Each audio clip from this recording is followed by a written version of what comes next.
If you mention Ogre Felix in Onitsha main market, nobody asks which Felix. They already know.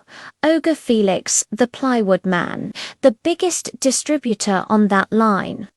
The man whose shop never sleeps, whose goods enter containers like water. The man people greet with two hands and bent backs. From as early as 6 in the morning, his shop was already open, before other traders finished brushing their teeth.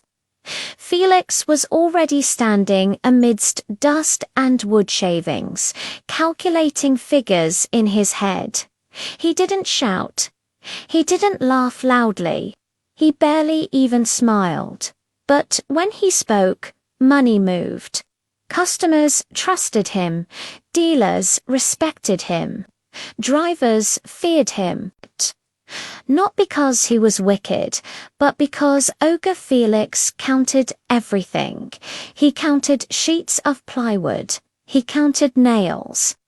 He counted money twice before collecting it, and once more before putting it inside his old brown leather bag that had lost its original color years ago. That bag went with him everywhere. People often wondered why a man who handled millions every single day still dressed like someone managing a small provision store. A simple shirt, faded trousers and rubber sandals on most days, and when it rained he would just move closer to the plywood stacks and wait. Why waste clothes? He once said to a fellow trader, "Money no day shout," meaning wealth doesn't need to be loud. Yet everybody knew Ogre Felix's money was shouting very loudly in the banks.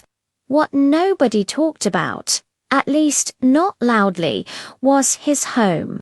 If you followed Felix after market hours, you wouldn't believe you were following one of the biggest plywood distributors in Onitsha. He didn't live in Gra. He didn't live in a big, flashy compound.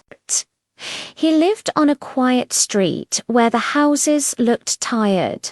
A flat, low bungalow. No fancy ceilings, no tiles, no grand gate.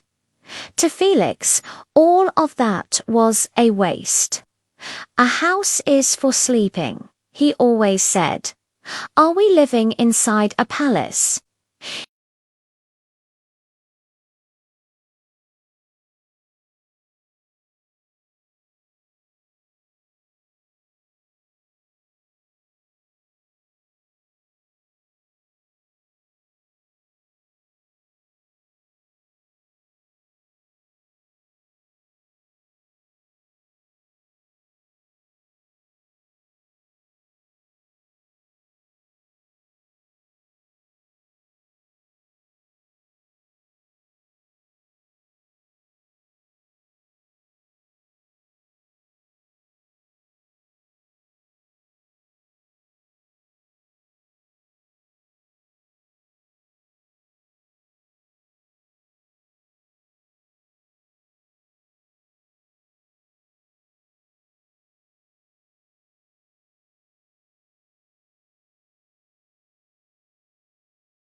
Felix brought out 4 pieces from a nylon bag and dropped them on the table.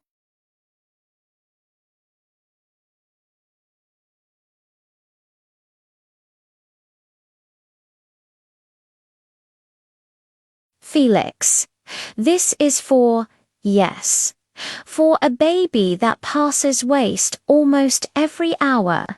He looked at her and said, "Teach the child discipline early. Too much Pampers is waste." From that day, Njosi started washing cloth napkins like it was 1985. In the kitchen, nothing escaped Felix's eyes. He counted Maggi cubes. He counted the pieces of meat in the soup. If Ngozi cooked and the pot sounded slightly emptier than usual, Felix would pause mid-eating Ngozi. "How many cubes did you use?" If she said 2 instead of 1, his face would change. "Do you know the price of Margie now?" Sometimes he would even go to the kitchen, open the pot, and use a spoon to check the meat. "This soup has only 3 pieces of meat." She would nod. "You people think money grows on plywood." Yet every morning, Felix carried millions to the market. He drove an old, rickety Toyota that coughed before starting. The car door didn't lock properly and the paint had peeled in places, but Felix refused to change it. "A car is for movement," he'd say. "As long as it's moving, it's fine." Ngozi once suggested maybe just repainting it. Felix laughed. "So that thieves will know I have money." At night, when other women were on their phones watching movies, Ngozi would sit quietly, just thinking. She had finished secondary school. She wasn't dull, but she had been reduced to waiting for market money that barely covered food. She hated begging her own husband. Every request felt like a crime. Even buying sanitary pads required a full explanation and a budget meeting. One evening, Felix returned from the market, dust on his trousers, his money bag in his hand. He ate quietly, washed his hands, and sat on a wooden chair like a man whose body was tired but whose mind was still counting. Ngozi served him water. She stood there longer than usual. Felix noticed. "What is it?" Ngozi swallowed.